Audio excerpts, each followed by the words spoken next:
Bonsoir à tous, bienvenue dans Parlons Cash. Nous ferons le point sur toute l'actualité de la bourse, du business évidemment. Après les bons résultats d'NVIDIA, les craintes autour de l'IA reviennent et on va se demander si l'énergie sera peut-être le prochain séisme boursier. Faut-il encore se positionner sur la robotisation, l'IA, le quantique, le minage crypto?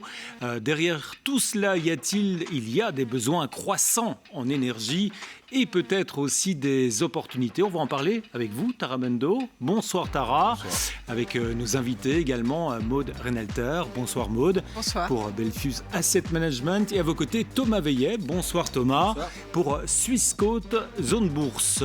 Nous nous demanderons également si l'hiver crypto a bel et bien commencé. Le Bitcoin était encore fortement en baisse cette semaine. Mais tout d'abord, les marchés. Et des marchés toujours très tendus en cette fin de semaine, beaucoup de volatilité. On va rejoindre tout d'abord pour l'Europe Guillaume Duchesne pour la Banque Transatlantique Bruxelles. Une semaine assez difficile quand même sur les marchés européens. C'est un peu à l'instar de ce qui se passe aux États-Unis où on a vu un regain d'aversion au risque. Un regain d'aversion au risque qui finalement fait que l'évolution sur la semaine elle est plus ou moins équivalente à ce qui se passe aux États-Unis. On n'a plus vu finalement la surperformance de l'Europe qui était finalement mise en avant par sa sous-exposition à l'IA et son attrait relatif avec des valorisations extrêmement attrayantes. Donc en fait les indices ont corrigé de 2-3% sur la semaine avec un peu plus de nervosité, des prises de bénéfices et une rotation en fait sectorielle. On l'a vu avec un retour et un regain d'intérêt pour les secteurs plutôt défensifs, donc avec la consommation de base ou la santé. Le luxe, quant à lui, vous le savez, c'était plutôt un marché qui était avec un intérêt plus fort pour le luxe sur les derniers mois, avec un regain d'intérêt, parce que là aussi, c'était relativement bon marché. Des transformations de certaines valeurs, notamment des valeurs comme Kering. Et on a eu cette semaine des communications de la part de Luca De Meo, qui a exprimé sa nécessité en fait de retrouver un petit peu de croissance pour la valeur, et que ça passait notamment par une renégociation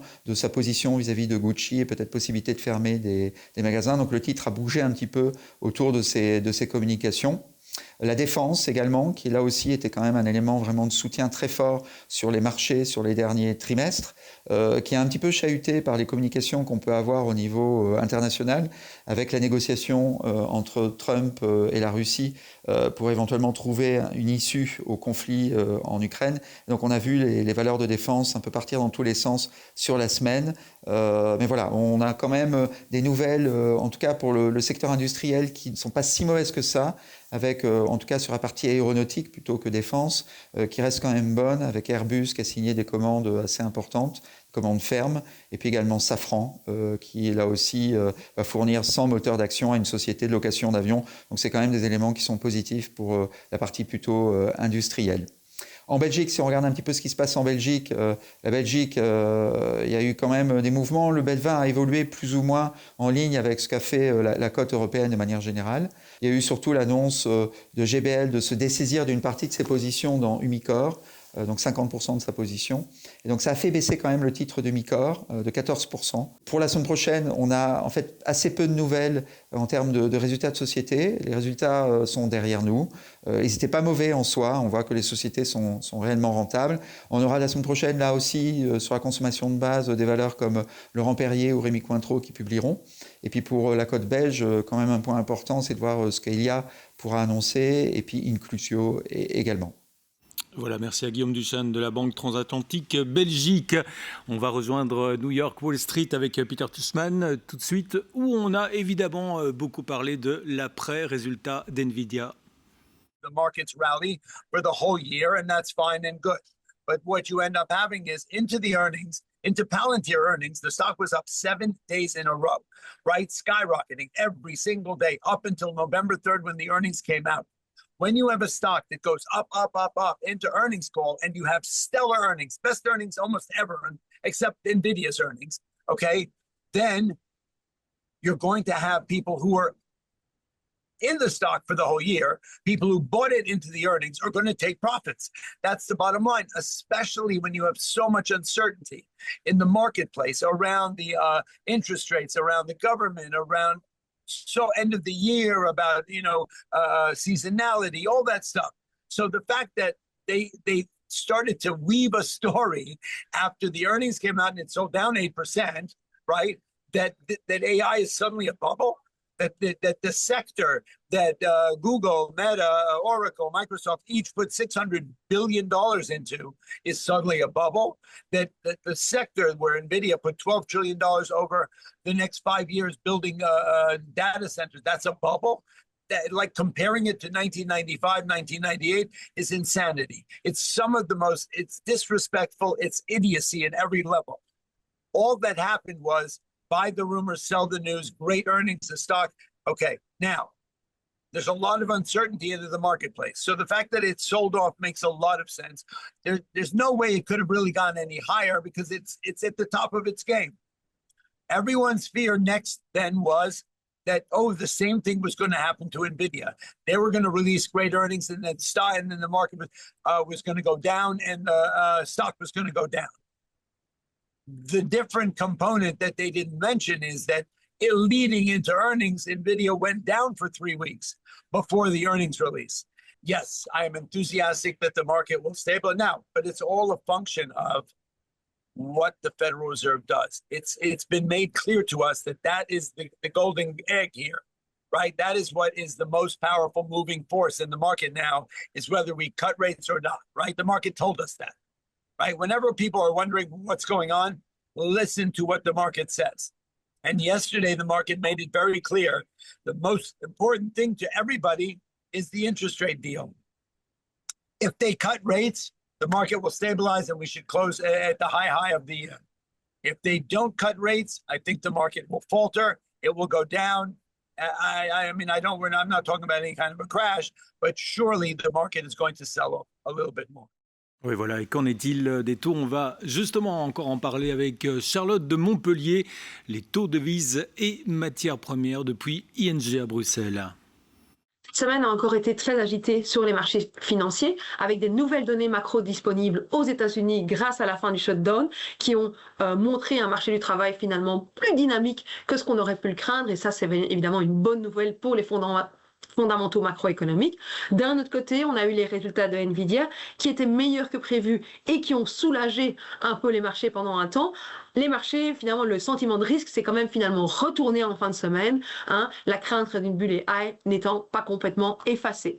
Ça a conduit à des changements dans les anticipations de taux de la Fed, qui semblent être plutôt reportés à 2026. Le marché n'attend plus de baisse de taux par la Fed en décembre, tout simplement parce que les données ne seront pas disponibles au moment de la réunion de décembre.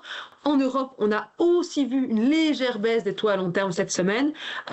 Les taux à long terme en Europe sont moins dépendants généralement de ce qui se passe sur les marchés actions et davantage dépendants des fondamentaux macroéconomiques. Concernant les devises, on a vu que ce sentiment de risque et un peu la volatilité sur les marchés ont eu tendance à soutenir le dollar qui s'est plutôt apprécié par rapport à l'euro. C'est quelque chose d'assez classique.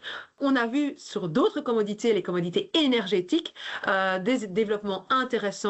Les discussions autour d'un accord de paix pour l'Ukraine et certainement poussées par les États-Unis qui voudraient qu'il y ait un accord entre l'Ukraine et la Russie ont eu tendance à faire baisser les prix cette semaine de l'énergie, aussi bien le carburant, le pétrole que le gaz. Évidemment, s'il devait y avoir un accord de paix, ça pourrait conduire à moins de questions sur finalement l'approvisionnement énergétique et ça tend à faire baisser les prix sur les marchés, donc qui continuent à aller vers le bas. La semaine prochaine, on se focalisera sur les données qui seront publiées. En Europe, on aura des données très intéressantes. L'indicateur IFO, indicateur de confiance des entreprises en Allemagne, qui va continuer à avoir un impact sur les marchés financiers parce que donne des bons indices sur la situation macroéconomique de l'Allemagne et donc de la zone euro. Et puis aussi les données d'inflation pour l'Europe qui seront publiées vendredi, évidemment toujours très surveillées par la Banque centrale européenne et donc un impact sur les taux. On on s'attend à ce que ça reste en ligne avec l'objectif de la BCE et que la BCE maintienne ses taux finalement à un niveau de 2% comme elle le fait depuis un petit temps dans les prochaines semaines, et donc finalement que ça ne fasse pas trop réagir les taux à long terme la semaine prochaine en Europe. Et voilà pour les analyses, il est temps de faire réagir nos invités. Maud Reynalter, c'est vrai qu'on attendait, tout le monde attendait Nvidia en milieu de semaine, voilà, bon résultat, rassurant, et malgré tout quand même, la tech a diminué fin de semaine. Est-ce que c'est justifié? Ça reste quand même très volatile et toujours assez nerveux, quoi. Oui, ça reste assez nerveux parce que les valorisations sont élevées. Je pense qu'on va y revenir. Ouais. Généralement, on regarde les positionnements des options aux alentours des résultats des entreprises et on voyait que le marché des options anticipait une baisse jusqu'aux alentours de 7%. Parce qu'il y a aussi un biais généralement négatif après les résultats d'NVIDIA. Historiquement, NVIDIA a un petit peu reculé, mais comme l'a dit Peter, le stock avait déjà un petit peu pris ça en compte. Maintenant, les résultats étaient superbes, c'est très très bon. Et en plus, les guidances ont été mieux que prévu et les guidances ont été remontées pour le trimestre prochain. Donc, c'était un peu une surprise de voir ensuite Nvidia et la tech rebaisser un petit peu derrière. Oui. Ouais. Thomas Veillet, ça vous a surpris ? Oui, parce que les résultats étaient vraiment exceptionnels, comme Maud l'a dit, mais c'est vrai que de ce côté-là, ce qui est assez impressionnant, je crois que le marché a un sentiment de fatigue généralisé. Il y a beaucoup d'autres problèmes, parce qu'en fait, on est vraiment très concentré sur les valorisations, sur la tech, sur l'IA. C'est vrai qu'on va de record en record. Effectivement, depuis un moment, voilà, on a ce concept de buy the dip à la première occasion, mais là, vraiment, on est concentré à fond sur la tech. Ces derniers temps, on sentait une petite fatigue, une petite peur, mais il y a aussi d'autres éléments. Il y a des éléments macroéconomiques, il y a des éléments aussi au niveau des taux qui posent problème à droite à gauche, et c'est vrai que tout d'un coup quand on a eu ces bons chiffres, honnêtement je me suis dit là franchement ils ont fait un truc encore une fois exceptionnel, et c'est vrai que bon, historiquement parlant, on sait que quand ça sort très très bien, après il y a toujours un peu de pression vendeuse et c'est retourné assez violemment, parce que je pense que finalement les gens se sont dit bon, là c'est la dernière qui sonne, parce que ces valorisations sont élevées et parce qu'on se dit comment est-ce qu'ils vont faire pour la prochaine fois pour être encore aussi bons. À chaque fois on se dit à un moment donné forcément cette croissance ne peut pas être, les arbres ne poussent pas jusqu'au ciel. Ouais, c'est l'éternelle citation qu'on connaît, mais c'est vrai qu'on se dit à un moment donné, il va y avoir un ralentissement de croissance. Ouais. En plus, là, on voit que l'économie américaine, on marche un peu à l'aveugle, mais on sent quand même bien que c'est pas l'euphorie. Et si ça tourne vinaigre l'année prochaine, ça pourrait être un peu différent. Maud Reynalter, c'est vrai, les chiffres aux États-Unis de la consommation, voilà, montrent quelques signes d'essoufflement en tous les cas. Oui, mais c'est surtout les chiffres de l'emploi qui ont été plus forts qu'attendus. Et là, on se dit la Fed va pas baisser ses taux, donc généralement, quand elle baisse ses taux, ça soutient le marché actions. Sur les taux, c'est toujours l'incertitude. Oui, voilà. Donc le marché reporté à 2026. Voilà, exactement. Je crois qu'on avait 30 ou 40% de probabilité de baisse des taux. Ça a cessé de baisser. C'est très volatile, mais bon, si la Fed baisse pas les taux, c'est pas un bon signal pour le marché action. Ouais, pour les marchés ça donne un peu de fébrilité sur le marché, sachant que les valos sont élevés, les bonnes nouvelles sont un peu derrière nous en termes de publication des résultats. C'est la fin de l'année, donc on prend un peu ses bénéfices également. Ça joue aussi. Thomas Veillet, c'est vrai qu'on a aussi évoqué le luxe, la défense dans les analyses tout à l'heure. Qu'est-ce qui vous a marqué, vous, à ce niveau-là, peut-être cette semaine ? Moi, c'est pas tant sectoriel. On a vu aussi que sur le secteur de la consommation de base et les consommations, tous les secteurs de consommation sont très faibles aux États-Unis, donc on sent quand même que l'Américain dépense, mais pas la même chose qu'avant. Donc il y a un petit ralentissement de ce côté-là. On sent qu'effectivement, on est très méfiant. On a beaucoup remis en question la psychologie de la tech en ce moment. Moi, je suis très attaché à la psychologie de marché. J'ai vraiment l'impression qu'on a un peu tourné la veste. Avant, c'était oui, c'est fantastique, la tech, on ne pouvait pas remettre en question. Et aujourd'hui, le sentiment de marché a changé, a tourné. Les gens sont très négatifs, ils ont très peur. Il y a beaucoup de gens qui se protègent, qui se hedgent. Et puis, on sent vraiment qu'on est dans une période un peu compliquée. Alors peut-être, effectivement, fin de l'année, très bonne année, on prend les profits, on a quand même subi 2-3. Je me rappelle qu'au début du mois d'avril, on rigolait pas la même chose qu'aujourd'hui, donc c'est pas tout à fait pareil. Et je pense qu'effectivement, le marché arrive un peu... il manque de jus, il est à bout de souffle, il cherche vraiment les questions pour aller plus haut. On a eu au mois d'octobre une avalanche de news au niveau de l'intelligence artificielle, aujourd'hui plus rien. C'est clair qu'il y a des problèmes de financement aussi, il faut trouver ces milliards qu'on annonce toutes les semaines, il faut les trouver, il faut les emprunter, il faut les dépenser. Et il y a pas mal de questions qui arrivent et je pense que le marché arrive un peu en bout de course. Moi, je ne suis pas spécialement inquiet, mais je pense que la fin d'année sera On aura peut-être notre rallye de fin d'année comme d'habitude, mais l'année prochaine, je pense que ce sera assez sportif. Ouais, Maud, peut-être sur pause jusqu'au début de l'année ou rallye Oui, de mais fin d'année je pense qu'on l'a vu, hein, les chiffres des sociétés sont bons. Alors la barre, elle est haute pour la croissance des bénéfices l'année prochaine. C'est plus de 10% en zone euro, si je ne m'abuse, et 13 ou 14% attendu sur la croissance des bénéfices aux États-Unis. On aura peut-être des révisions à la baisse. Et les valos sont un petit peu tendus et très concentrés sur certains secteurs. Donc, avoir un peu d'air, c'est pas plus mal dans les marchés en règle générale pour reprendre une base de performance pour l'année prochaine. Eh bien, on va passer tout de suite au top et flop et au focus action. Tara, le top et flop de la semaine. On commence par le top et vous épinglez Roche.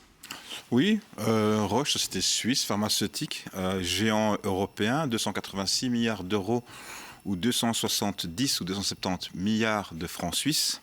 Alors, pour 3 raisons. La première, c'est le succès clinique du giredestrant. En fait, c'est des résultats précoces et positifs quand même sur un éventuel médicament, en tout cas moyen de traiter le cancer du sein. Les analystes parlent d'une surprise positive significative et ça qui a poussé la forte hausse en début de semaine. Deuxième chose, c'est l'autorisation européenne du Lunsumio pour le lymphome folliculaire. La Commission européenne qui a accordé une autorisation de mise sur le marché conditionnelle. C'est pour une injection sous-cutanée et donc ça pourrait également aider le titre à continuer sa lancée. Et la troisième bonne nouvelle, c'est un accord avec l'acteur espagnol Rovi pour la production à grande échelle d'un nouveau candidat médicament de Roche contre l'obésité et le diabète. Et donc c'est ça qui a poussé le titre à la hausse cette semaine, quasiment une plus forte hausse au marché européen. Alors du côté des baisses, il y a de fortes baisses, notamment dans la tech encore. Oui, alors j'ai pris Micron, mais ça aurait pu être AMD ou autre, ou Datadog. On voit vraiment que tout le marché a été impacté par en fait Nvidia et puis Oracle.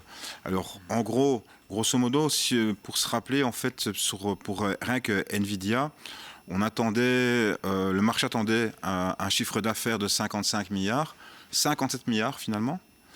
Donc une belle surprise, 3,3%. Au niveau des bénéfices par action, on attendait 1,26, on est à 1,30, également plus de 3%. Le chiffre d'affaires en data center, on attendait 49 milliards, on est à 51 milliards, donc que du positif. Et pourtant, le marché était inquiet à cause de ces capex, on en a parlé il y a déjà 1 ou 2 émissions, ces dépenses d'investissement. Et puis, est-ce qu'on n'est pas assez haut ? Peter le disait, certains gérants, pas mal de gérants qui ont baissé, qui ont pris leurs bénéfices. Autre chose également, donc on se met en risk-off. On a vu la baisse du Bitcoin, du crypto, qui a aussi entraîné pas mal de clôture de position chez pas mal de traders et d'institutionnels. Et donc on voit cette fuite en fait des actifs les plus risqués, entre autres également certains titres de la tech. Peter parlait de Palantir, on parle d'Nvidia et tout le reste a suivi. Et puis Tara, cette semaine, on reparle des hyperscalers. Oui, alors les hyperscalers, pour ceux qui ont oublié ce que c'est, en fait, c'est tout simplement ces grands géants spécialistes dans le cloud, entre autres. Et on voit vraiment aller grand. Donc, ils ont investi 197 milliards de dollars dans les infrastructures d'IA, justement, en 2024. Et leurs dépenses devraient encore augmenter. Grosso modo, par exemple, pour Amazon, c'est Amazon Web Services. Pour Microsoft, c'est Azure, puis il y a également Google, donc qui est la filiale de Alphabet. Et donc en fait, on voit qu'il y a 5 géants qui dominent le marché, qui font 70% des dépenses dans le cloud mondial. Alors ils ont l'air intouchables, et pourtant, ces infrastructures, des fois, elles tombent en panne. On va voir tout de suite pourquoi dans le débat. Mais alors, on voit qu'il y a des dépenses d'investissement qui sont assez colossales pour ces hyperscalers. Et de l'autre côté, ils sont finalement très vulnérables. On a vu régulièrement des pannes chez Meta on est sur son application de messagerie et elle fonctionne plus. Facebook a des pannes. Donc c'est chez tout le monde en fait qu'il y a des fois des problèmes d'infrastructure. Et donc même si eux font les bonnes dépenses, ils sont interdépendants en fait. Donc attention. Eh bien, on va marquer une petite pause et puis on revient juste après et on évoquera la tech sous l'angle de l'énergie. Évidemment, l'énergie reste incontournable pour le développement notamment de l'IA. On fera le point aussi sur les cryptos, le Bitcoin notamment en forte baisse cette semaine encore. À tout de suite. Nous sommes de retour dans Parlons Cash et nous allons évoquer la délicate question de l'énergie autour de l'IA. Mais tout d'abord, Morgane Rose Landou nous a rejoint. Bonsoir Morgane. Vous êtes notre chroniqueuse crypto. Ce soir, en quelques mots, pourquoi cette baisse des cryptos? Est-ce que c'est l'hiver crypto qui a débuté? Alors non, en fait, on assiste à une petite pause, de manière générale, sur l'ensemble du marché, qui a impacté non seulement les actions, et du coup aussi les cryptos. C'est pas un événement isolé, c'est ça qui est intéressant. Alors, un mouvement global d'attentisme. Pourquoi? Parce que, premièrement, on attend les chiffres de l'inflation. On attend aussi pas mal de décisions au niveau des banques centrales. Et dans ces moments-là, les investisseurs n'ont pas envie d'avoir des actifs qui sont très risqués. Et forcément, les cryptos, ça rentre dans les actifs qui sont on va développer cela tout à l'heure avec vous, un moment de pause. Mais tout d'abord, à chaque calcul informatique, l'énergie reste la vraie infrastructure critique qui sera peut-être un goulot d'étranglement problématique pour la tech dans peu de temps à voir. Alors sur quoi investir? Le retour en force du nucléaire, les data centers sobres, l'innovation massive dans le refroidissement, dans les hyperscalers, on en parlait juste avant la pause, sous pression face à une demande électrique très élevée. Élément de réponse dans un instant avec nos invités. Mais tout d'abord, Tara, on va peut-être recontextualiser cette question de l'énergie et de l'intelligence artificielle, de la tech. Tout est lié finalement. Oui, alors il y a une forte demande en fait d'électricité à cause, entre autres, de l'IA et les centres de données. Par exemple, on a vu que les centres de données d'IA sont à l'origine d'un boom électrique générationnel et donc la demande devrait doubler d'ici 2030. Alors j'ai pris par exemple un graphique de Statista où on voit les réacteurs nucléaires qui sont en construction et ceux qui sont opérationnels actuellement. On voit que la Chine, clairement, a compris l'importance et va dépasser les États-Unis d'ici quelques années. C'est un graphique de juillet 2024, état des lieux. Comme le disait tout à l'heure, on discutait avec Thomas Veillet, évidemment, un réacteur nucléaire, ça ne s'achète pas comme ça chez Ikea en 2 semaines. Oui, ça ne se construit pas comme ça en quelques semaines. Ça se construit, ça mettra du temps. Ces infrastructures vont mettre du temps à être mises sur pied. Et donc, on risque d'avoir un vrai goulot d'étranglement au niveau de la demande énergétique. Les gens savent très très bien qu'en fait, une simple demande sur ChatGPT ou DeepSeek demande beaucoup de puissance de calcul, ça de réchauffement, d'électricité, d'énergie, de l'eau pour refroidir également. Et donc tout ça a un impact. Et donc on voit qu'actuellement, c'est aussi ces dépenses d'investissement de tous ces géants, ces hyperscalers qui sont remis en question. Je crois que Maud nous a apporté d'ailleurs un graphique avec justement les data centers et leur importance. Oui, alors sur ce graphique, je crois qu'on voit les data centers par région. On voit que les États-Unis sont très très bien représentés, mais finalement, je trouvais ce graphique intéressant parce que l'Europe qui est à droite est quand même importante également, et ça on oublie souvent de le dire. Finalement, il y a beaucoup de data centers évidemment aux États-Unis, puisque les grands noms de l'IA et les hyperscalers sont aux États-Unis, mais il y en a quand même pas mal en Europe également. Y compris en Belgique, puisque il y en a en Belgique, il y en a en Espagne, etc. Donc oui, il y en a partout dans le monde, au final. Je trouvais ça intéressant de montrer aux investisseurs que ce n'est pas juste une histoire américaine, mais c'est une histoire globale. Alors on voit quand même que les États-Unis sont largement représentés, évidemment. Mais toute cette question de l'énergie, finalement, elle est cruciale. Qu'est-ce que ça veut dire? Ça veut dire qu'on mise beaucoup sur la tech aujourd'hui, sur l'intelligence artificielle, mais il faut que derrière, ça suive au niveau de l'électricité, au niveau de l'énergie. Oui, bien sûr. Il faut déjà une électricité stable. C'est ce qu'on disait tout à l'heure. Il y a pas mal de pannes, donc il faut un acheminement de l'électricité qui soit stable. Il faut beaucoup de flexibilité entre la génération d'énergie. Il faut que la génération d'énergie d'un endroit prenne le relais sur l'autre si on en a besoin.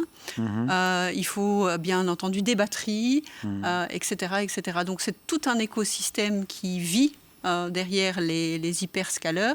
Et certains des investisseurs se sont positionnés récemment sur ces secteurs qui sont considérés aussi plus défensifs. Parce que souvent, comme donc on mise plus sur l'énergie finalement que sur les services qu'on appelle les services aux collectivités, les utilities en anglais, parce qu'en fait, ce sont des plans qui sont très longs, qui sont mis sur la table, donc on sait vers où on va. Et souvent aussi soutenu par les États. En Allemagne, il y a un plan qui est mis sur la table de, je crois, 200 milliards d'ici 2037 sur tout ce qui est infrastructure et réseau. Donc ça, c'est important, par exemple. On sait où on va. C'est plus compliqué avec les CAPEX des sociétés AI. On sait qu'on en a besoin, mais il y a peut-être plus d'incertitudes. Le deuxième graphique que vous avez apporté d'ailleurs mentionne d'ailleurs la hausse de la demande d'électricité à venir aux États-Unis. Voilà, donc moi j'ai des chiffres.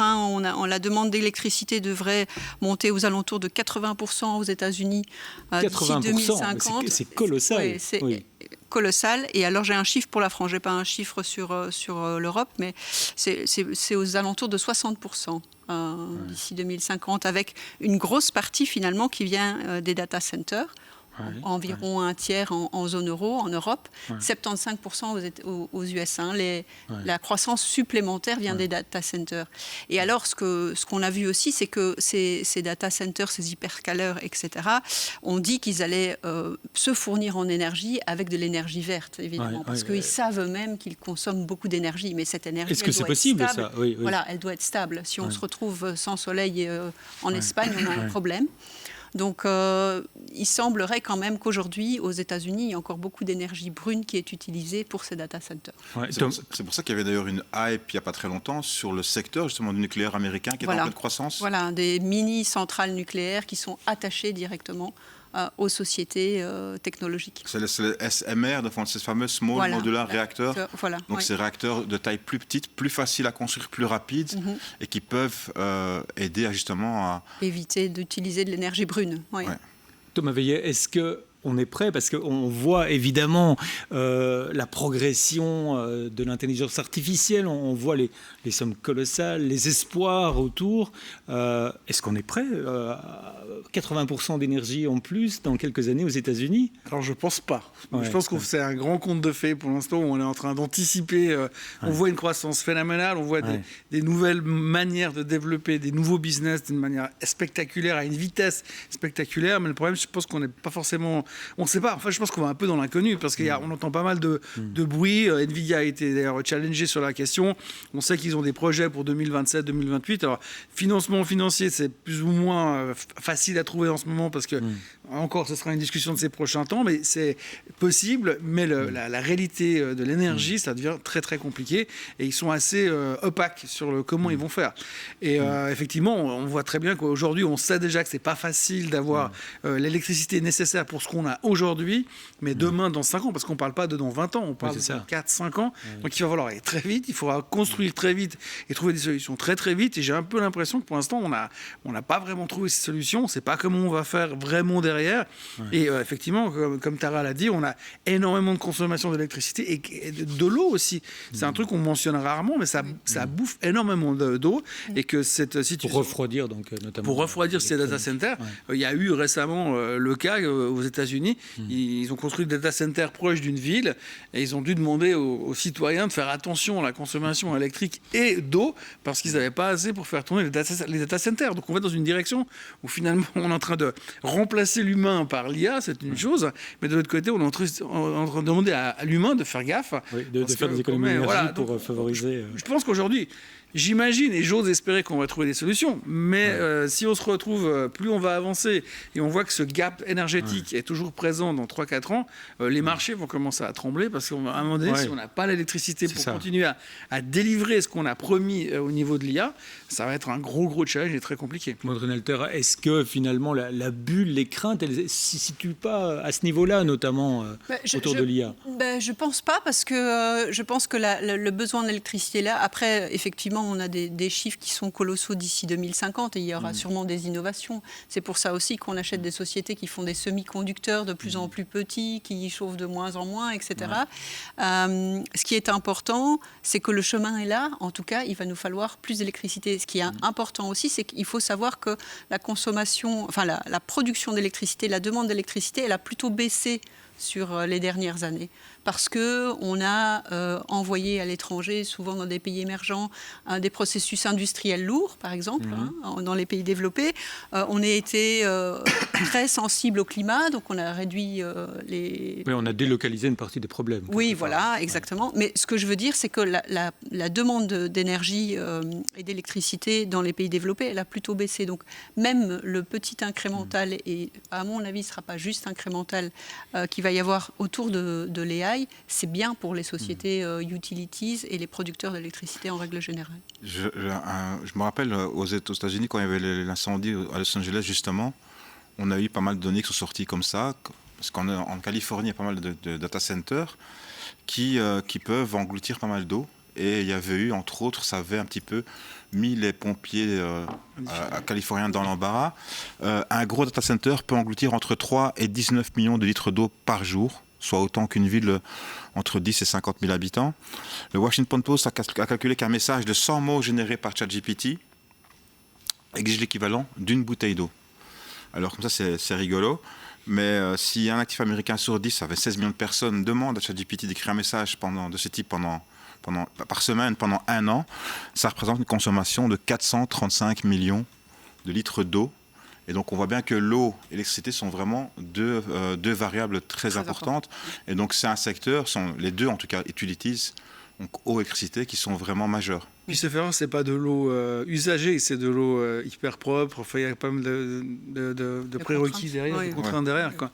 Donc c'est un vrai souci. Franchement, moi je me posais toujours la question. Aujourd'hui, on est en train de nous dire dans un autre domaine que tout le monde veut passer à l'électrique au niveau des voitures, et puis en même temps, on va pas avoir assez d'énergie pour les data centers. Ce serait rigolo de savoir comment on va faire pour charger d'eux. Est-ce qu'il faudra choisir entre son ChatGPT ou sa Tesla? Ça sera rigolo de voir. ou sa maison, qui peut brûler. Sa maison, paradoxalement. Alors il y a la question écologique, il y a la question économique, parce que l'électricité coûte bien moins cher en Chine par rapport aux États-Unis. Est-ce que ça, c'est pas un élément qui risque de faire balancer la course à l'IA du côté de la Chine, finalement? Oui, peut-être pas la tech, mais le coût de l'énergie, finalement. Le coût de l'énergie, il est déjà moins cher aux États-Unis en règle générale qu'en Europe, donc on voit les conséquences aussi dans la course à l'AI. Mais oui, il y a des avantages dans des pays émergents qui sont importants. Après, il y a la sécurité, il y a d'autres éléments de savoir où on met un data center. Il y a beaucoup d'autres éléments qui viennent aussi jouer. Un data center, ça se met plutôt près de soi, en général, quand on ne veut pas que la data soit utilisée non plus.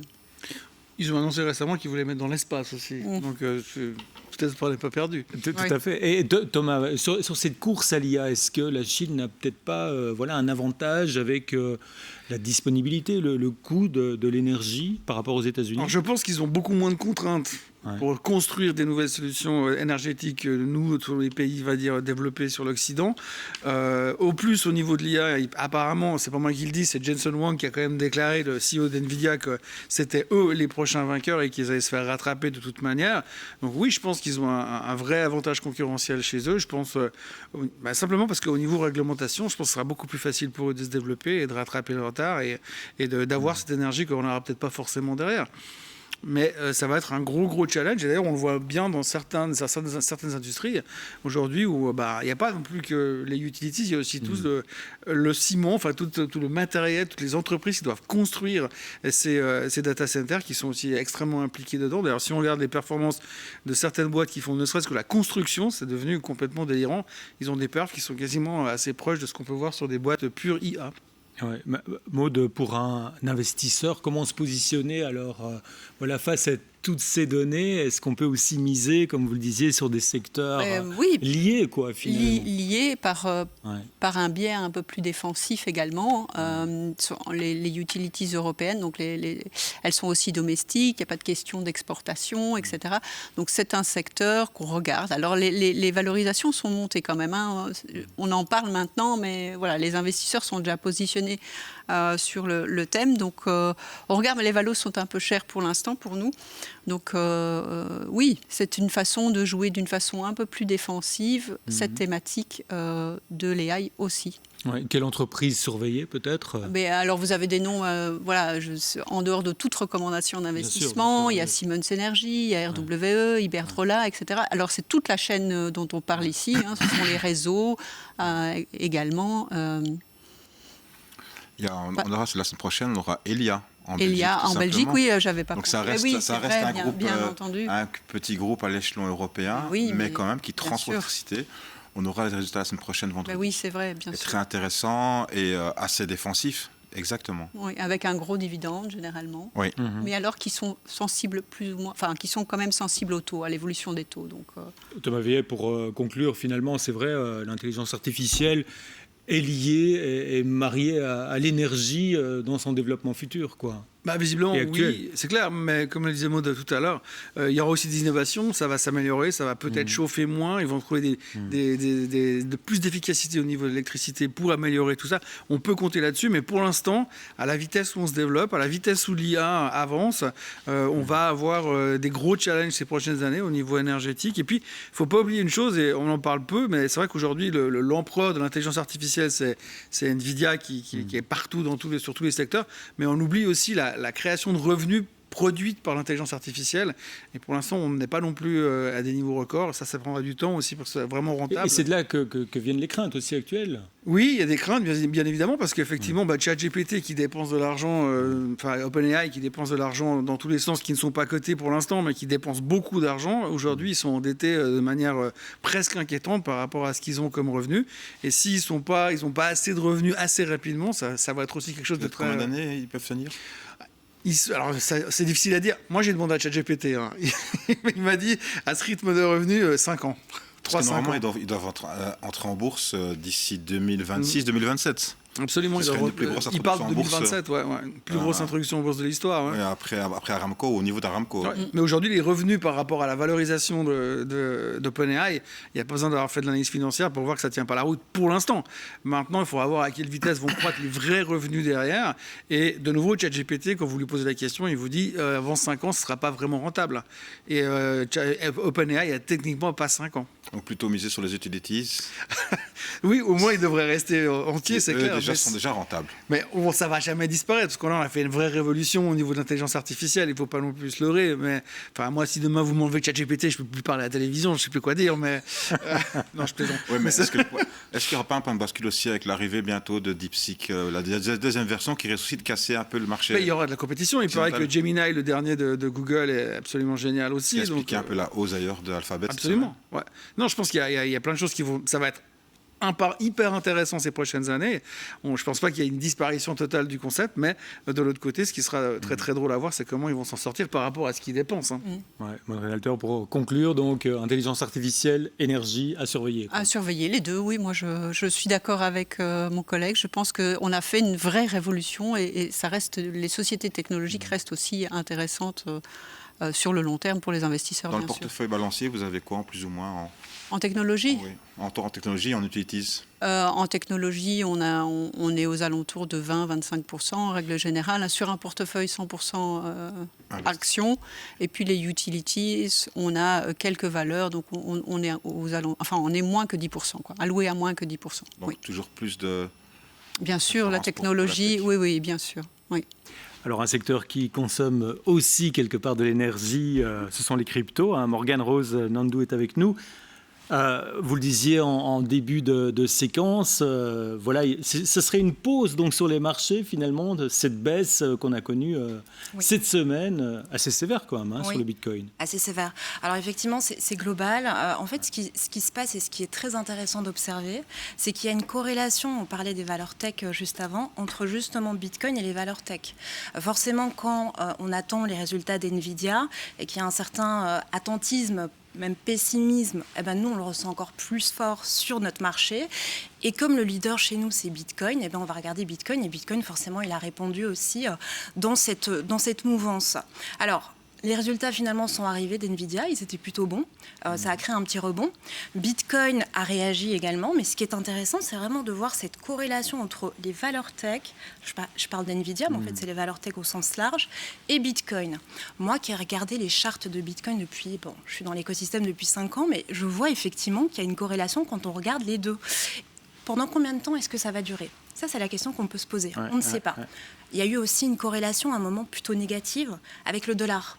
Donc on voit que Bitcoin se positionne selon les périodes, il suit un mouvement ou il a un inverse d'un autre.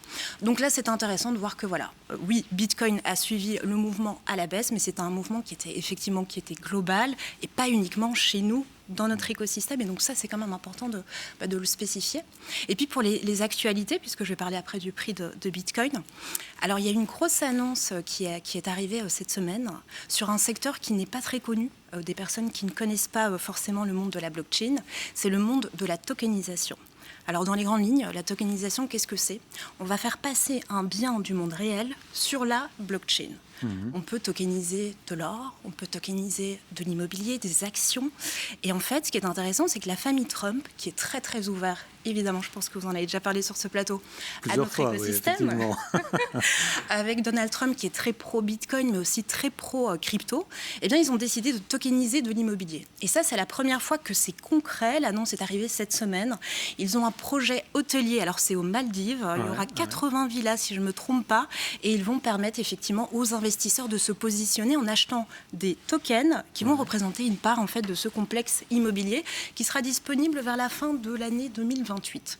Et donc ça, c'est intéressant de voir que concrètement aujourd'hui, la famille présidentielle qui est à la tête d'une superpuissance, Donald Trump, décide de tokeniser un futur bien immobilier en utilisant la technologie blockchain. Ça, c'est quand même important. La deuxième annonce qui est arrivée cette semaine, de nouveau sur la lignée de la tokenisation, eh bien, c'est BlackRock. Je pense que tout le monde connaît BlackRock ici sur ce plateau et nos auditeurs probablement aussi, parce que c'est le plus gros fonds financier qui pèse des milliards à ce jour, et ils ont décidé eux aussi de se positionner sur la tokenisation. Alors ce qui est intéressant ici, c'est qu'ils ne vont pas tokeniser de l'immobilier, ils vont tokeniser des bons du Trésor américain. Donc là, c'est une autre manière de tokeniser, mais qui est tout à fait valable. Et ils ont créé leur propre plateforme qui s'appelle Bult. Alors, la plateforme Bult, elle permet donc d'acheter des tokens qui représentent du coup des bons du Trésor américain. Alors, il faut avoir un ticket d'entrée quand même assez important pour pouvoir participer, mais néanmoins, c'est une possibilité. Ils ont développé cette solution-là sur la blockchain d'Ethereum. C'est important quand même de spécifier, peut-être pour les gens qui ne savent pas, ça ne se passe pas en général la tokenisation sur une blockchain comme Bitcoin. Bitcoin n'a pas été créé pour ça. Ça va se passer sur la deuxième blockchain mondiale, qui est Ethereum. Et l'annonce qu'ils ont eue cette semaine, c'est qu'ils vont faire un partenariat avec une très grosse plateforme crypto qui permet en fait d'échanger vos euros contre des cryptos, qui s'appelle Binance. Et ce que ça permet de faire, ça permet aujourd'hui de faire passer Bult de la blockchain d'Ethereum sur la blockchain de la BNB Chain, qui en fait est initialement liée avec Binance. Elle est aussi disponible sur Solana, si je ne me trompe pas. Donc on a deux grosses annonces cette semaine sur la tokenisation. Et moi, ce que je trouve fascinant, c'est en fait ce mariage entre le monde de la finance traditionnelle, avec des gens qui étaient très pro-immobilier, les Trump, tout simplement, mais aussi BlackRock, qui a non seulement lancé des ETF Bitcoin depuis janvier 2024 et qui maintenant se positionne sur le marché de la tokenisation. Donc moi, je trouve ça intéressant aussi de le spécifier. Mais les cryptos ont quand même ont toutes baissé, entre autres Ethereum, entre autres Solana. Bien sûr. Et ont fortement impacté quand même cette semaine. Oui, parce qu'il n'y a pas de corrélation forcément avec la tokenisation. Ce qui est intéressant ici de réaliser, c'est que Bitcoin, il a connu un ATH très récent, en octobre. Bitcoin. Un all-time high, c'est un sommet historique, effectivement. Et en fait, ce qui est intéressant, c'est de voir que Ethereum aussi a été chercher son sommet historique des 4 950 $, et que depuis, forcément, oui, il y a une rebaisse. Alors ici, je l'ai expliqué. Ça s'explique quand même de différentes manières. Mais ce qui est intéressant de voir, c'est que le Bitcoin, il a été chercher les 80 000 $. Effectivement, c'est bas. Maintenant, depuis ce matin, il a quand même remonté à 84 000 $. Donc, on voit qu'il récupère quand même. Alors, il y a 3 raisons de la baisse de Bitcoin. Premièrement, il y a la macroéconomie. Et c'est ce que j'ai expliqué en fait au départ. Le fait que des investisseurs qui voient Bitcoin finalement comme un actif qui est risqué, parce que sur le court terme, effectivement, Bitcoin reste un actif technologique qui peut être vu comme risqué. Même si sur le long terme, quand on regarde sur les 16 dernières années d'existence du Bitcoin, tous les 4 ans, il se comporte plutôt bien. Mais effectivement, sur le court terme, la macroéconomie fait que, ce qu'on attend aussi, c'est la Fed, les taux. Et malheureusement, on a appris récemment que peut-être qu'en décembre, ça ne va pas. C'est pas bon pour les actifs risqués, évidemment. C'est pas très bon, c'est une réalité. Donc le monde se met en risk-off, les actifs risqués sortent du portefeuille. Oui, forcément. Comme les valeurs tech, eh bien, le Bitcoin, j'ai envie de dire, et ensuite tous les altcoins, j'ai même pas envie de parler des altcoins parce que forcément, ils sont plus jeunes, donc ils sont encore plus volatiles. Mais effectivement, forcément, les personnes qui veulent se décorréler du risque vont sortir de Bitcoin, ce qui est logique. Le deuxième point, c'est peut-être les gens aussi qui ont pris des profits. Comme je l'ai dit, en fait, on sort d'une période qui était haussière depuis 2024, notamment après Trump qui est arrivé au pouvoir en novembre 2024. La forte hausse. Hein. On a franchi les 100 000 $ en un coup et on les a tenus. C'est ça qui est très intéressant. Alors, on a une petite chute en avril et justement, aujourd'hui, ce qui est intéressant, c'est que je me disais, mais en fait, en avril, on a été rechercher les 76 000 $. Donc, on a été beaucoup plus bas que maintenant. Pour l'instant, on se maîtrise dans les 80, 83, 84 000. On va voir s'il descend. Mais c'est vrai qu'il y a aussi une partie des personnes qui ont pris des profits parce qu'ils étaient là depuis quelques mois ou quelques années. C'est aussi fort probable. Et ils ont pris des profits à un moment. Et puis ensuite, ce qu'on a chez nous aussi, c'est les effets de levier. Et la réalité, c'est que sur les plateformes, il y a une possibilité de se positionner en tant que longue, donc c'est-à-dire qu'on va se positionner sur la hausse du Bitcoin, par exemple, ou la baisse du Bitcoin. Et en fait, la plupart des traders, ils utilisent les effets de levier, ce qui fait qu'on peut multiplier sa mise. On peut faire un x2, un x3, un x100, un x500 sur certaines plateformes. Et ce qui se passe, c'est qu'en fait, quand le prix chute en un coup, et qu'on a eu beaucoup de traders qui ont misé à la hausse, eh ben forcément, ça fait une cascade de liquidation, ce qui plonge encore plus le prix. Tout à fait. Il faut liquider absolument sa position. Exactement. Et donc, ça fait en sorte que le prix, il chute encore plus vite. Alors, c'est beau quand ça monte, parce que ça peut être aussi dans le sens inverse. Et forcément, quand ça descend, c'est un petit peu plus complexe. C'est ce qui explique aussi les reflux, les flux négatifs qu'on a vus au niveau mondial, tous les rachats en ETF crypto. Bien sûr. Alors, est-ce que c'est les ETF qui influencent les cryptos? Est-ce que c'est les cryptos qui influencent les ETF crypto? C'est la question qu'on peut se poser parce qu'en fait, ça va dans les deux sens. Mais forcément, quand on dit que les investisseurs ont envie de se décorréler du risque, ils ont envie de prendre moins de risques, ceux qui avaient des ETF Bitcoin vont forcément aussi sortir, tout comme les personnes qui ont peut-être pris des profits ou ont voulu sauvegarder une partie de leur fonds. Donc ça va dans les deux sens, effectivement. Mais c'est important quand même ici de spécifier que ce n'est pas la technologie qui a eu un problème. Aucune blockchain n'a eu un souci. Donc les fondamentaux... Donc une sorte de cycle finalement. Quoi. Tout à fait. Et puis même dans un marché haussier, je pense que tout le monde le sait ici sur ce plateau, on ne monte jamais comme ça en ligne droite. Même dans une tendance haussière générale, il y a un retracement. En fait, on subit un retracement qui est en plus propulsé par la macroéconomie et les décisions des États-Unis, avec les valeurs tech, avec Trump, avec la Fed. Il y a beaucoup de choses qui expliquent aujourd'hui que les cryptos, malheureusement, elles suivent un petit peu le marché classique. Elles le vivent un petit peu plus fort parce qu'elles sont beaucoup plus jeunes. Et plus volatiles. Ouais. Mais Bitcoin reste quand même un actif, pour moi, d'avenir, même si le prix a chuté un petit peu. Je veux dire, ce que Bitcoin offrait il y a 6 mois, il l'offrira toujours demain. Et donc, sur le long terme, ça reste... Une analyse rassurante donc ce soir. Merci beaucoup Morgane pour cette analyse. On vous retrouve très très vite dans cette émission. On va marquer une petite pause et puis on se retrouve avec notamment la question des téléspectateurs. À tout de suite.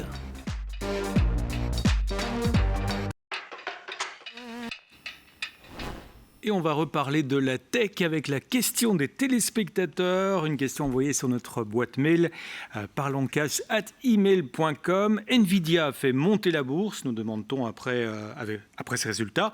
Mais ensuite, la hausse des CDS d'Oracle a fait baisser le marché. C'est quoi un CDS, nous demande Geoffrey de Spa. Question pour vous, Maude. Alors, un CDS, c'est en fait une prime d'assurance vis-à-vis du défaut d'un émetteur. C'est un produit dérivé. C'est un crédit default swap. Voilà. Un CDS, ça vaut pour Credit Default Swap, donc c'est un swap de crédit, comme on l'appelle. En fait, qui prend cette assurance? Alors, c'est l'investisseur qui a une obligation par exemple, Oracle, et qui a peur d'un peu de volatilité ou même du défaut de l'émetteur Oracle. Généralement, il vend son obligation s'il a peur du défaut. Mais s'il pense qu'il y a un petit peu de volatilité autour du titre et que la prime de risque sur l'obligation Oracle peut monter, il achète cette assurance en fait, à quelqu'un d'autre qui va recevoir cette prime d'assurance. Et donc, si la société fait défaut, la personne en face rembourse donc le montant de l'obligation. Ce qu'on voit à l'écran, c'est la hausse du CDS. Alors ça, c'est la hausse du CDS en effet que j'ai amené. Donc Oracle, c'est une société qui est dans l'indice des sociétés de qualité aux États-Unis. Donc vous voyez les primes, les CDS en gris sur le marché des obligations de qualité aux États-Unis.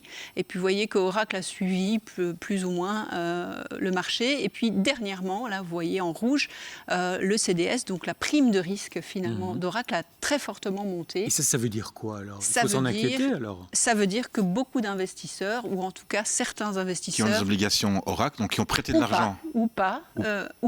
Mais qui ont prêté de l'argent ou qui ont des obligations Oracle ou qui veulent parier sur un défaut d'Oracle ou qui veulent, parce que c'est possible aussi, se hedger, comme on dit dans le jargon, se protéger contre une faillite en cascade ou des problèmes de CAPEX, comme on l'a dit tout à l'heure, eh bien, ils utilisent ce produit pour se protéger, en tout cas.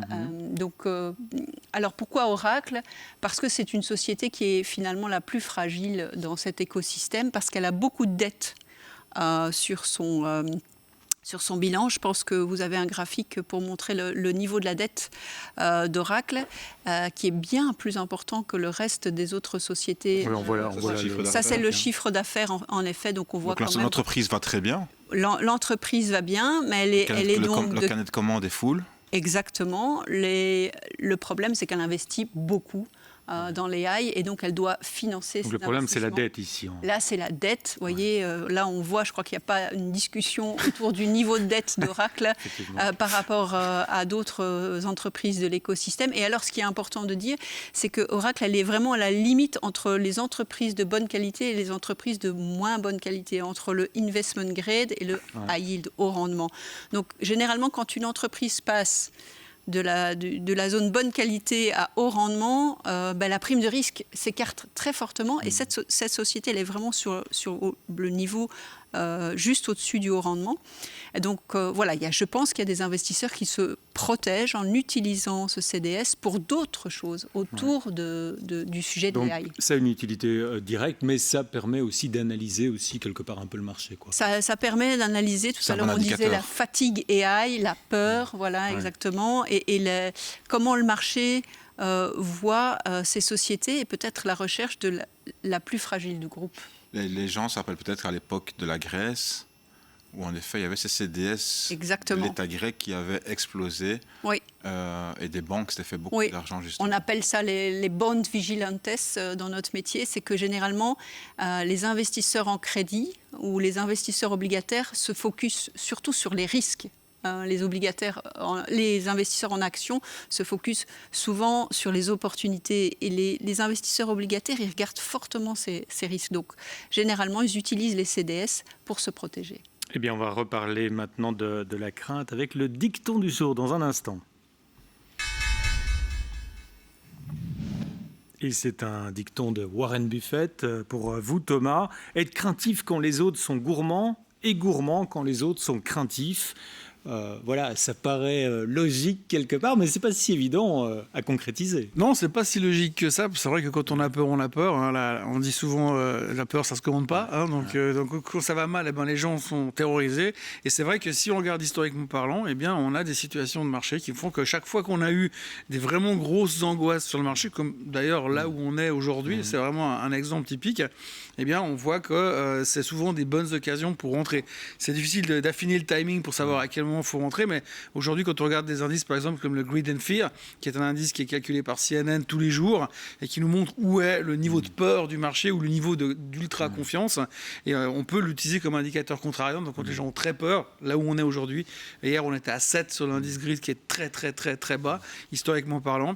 De l'autre côté, vous avez l'indice de la volatilité. Quand la volatilité monte, ça veut dire que les gens achètent des options pour se protéger. Donc là aussi, indice de peur. Et là, on est de nouveau dans les 28, 29, proche de 30. C'est des niveaux qui sont souvent le moment où on commence à réinvestir et puis se repositionner. Donc il y a plein d'indicateurs comme ça qui le signalent. Et c'est vrai que moi, je suis très contrariant. J'aime bien utiliser ces indicateurs contrariants justement en se disant, c'est l'occasion de faire quelque chose parce que c'est trop évident. Et quand tout d'un coup on est vraiment très très tendu, c'est difficile d'imaginer que les marchés cassent quand tout le monde l'a déjà annoncé. C'est ce qu'on vit aujourd'hui. Alors pour l'instant, ça casse malgré que les gens ont très peur, mais on a l'air de marquer le pas. Pour l'instant, on verra comment ça se passe la semaine prochaine.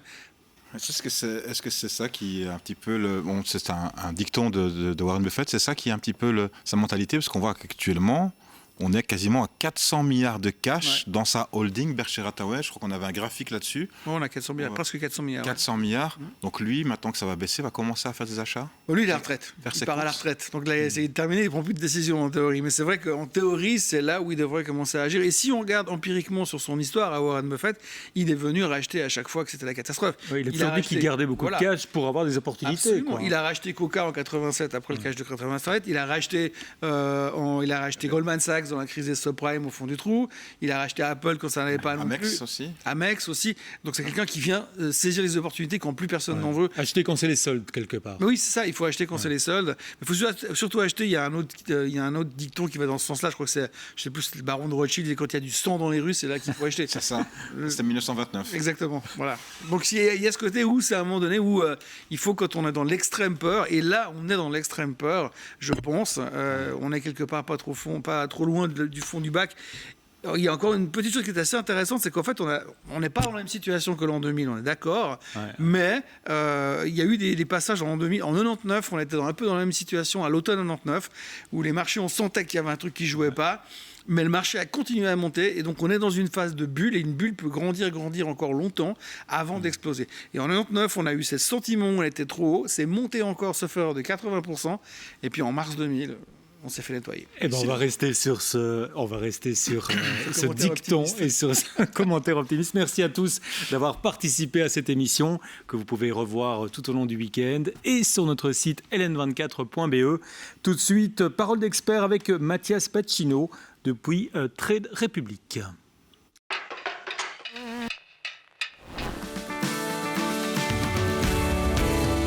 Oui, alors Finance Avenue, c'est vrai que c'est assez rare en Europe d'avoir premièrement un salon avec autant de monde, autant d'investisseurs, d'épargnants, et puis une qualité aussi de programmation comme celle-là.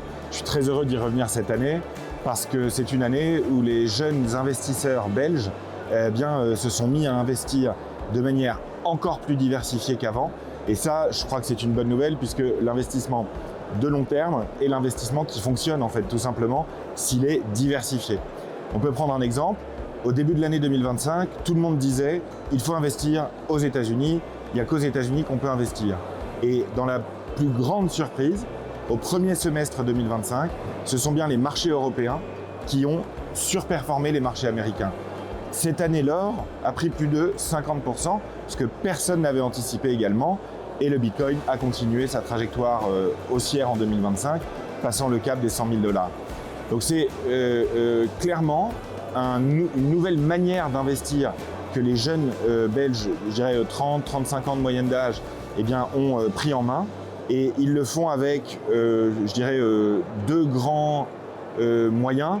Le premier, ce sont les ETF, les paniers d'actions, les fonds cotés en bourse passifs, donc c'est-à-dire qui répliquent la performance d'un indice comme le S&P 500, le BEL 20, le CAC 40 ou l'Eurostoxx 600.